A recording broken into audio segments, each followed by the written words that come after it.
Bonjour à tous, il est 7 heures du matin, je me sens un peu bizarre, j'aimerais parler de l'insomnie paradoxale. Si on avait collé des électrodes sur ma tête pendant que je dormais, je pense que j'aurais fait beaucoup de sommeil paradoxal. Je vais vous expliquer du coup, rapidement, pourquoi est-ce que des fois on a l'impression de ne pas avoir dormi alors qu'on a dormi. C'est-à-dire que là, j'ai pas mal dormi, j'ai juste un sentiment bizarre et c'est vraiment exceptionnel là, au réveil. Et pour ça, pour comprendre l'insomnie paradoxale, faut juste comprendre les stades du sommeil. J'en ai déjà parlé dans d'autres vidéos, mais je sais que comme ça, si vous êtes abonné à ma chaîne, vous maîtriserez parfaitement les stades du sommeil. Avant de parler des stades du sommeil, comprenons qu'il y a aussi l'éveil. Vous êtes dedans, je suis dedans actuellement. Même si j'ai un peu du mal, désolé j'ai eu un message, un peu du mal à m'en sortir du coup avec cette insomnie paradoxale. Donc l'éveil. Ensuite le sommeil. Dans le sommeil, on a le sommeil lent et le sommeil paradoxal. Dans le sommeil lent, juste avant le sommeil lent, on a l'endormissement. L'endormissement, c'est typiquement quand on est en cours, euh, je sais pas, j'allais dire, bon, je suis pas religieux, mais à l'église, à la mosquée, peu importe, que vous avez peut-être, enfin, parce que je pense à ça parce que l'endormissement, ça s'appelle aussi un peu le church sleep en anglais. Parce que c'est typiquement l'endormissement qu'on peut avoir pendant le sermon. Ensuite, on a le sommeil lent léger.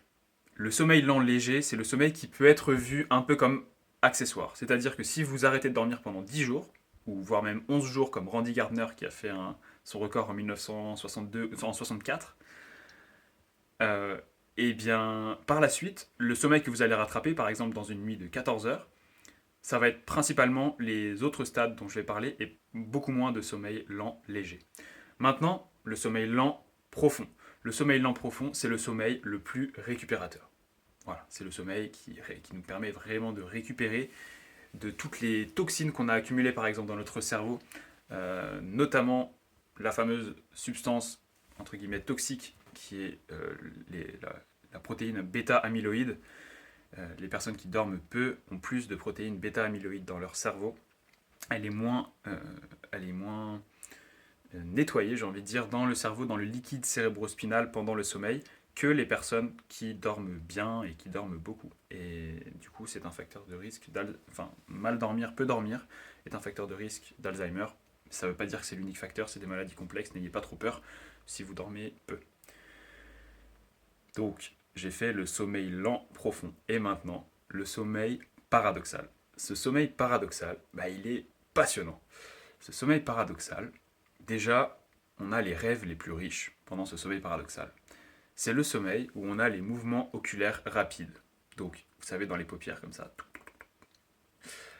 Et dans ce sommeil-là, pour éviter qu'on vive nos rêves, on a également une atonie musculaire, une paralysie des muscles.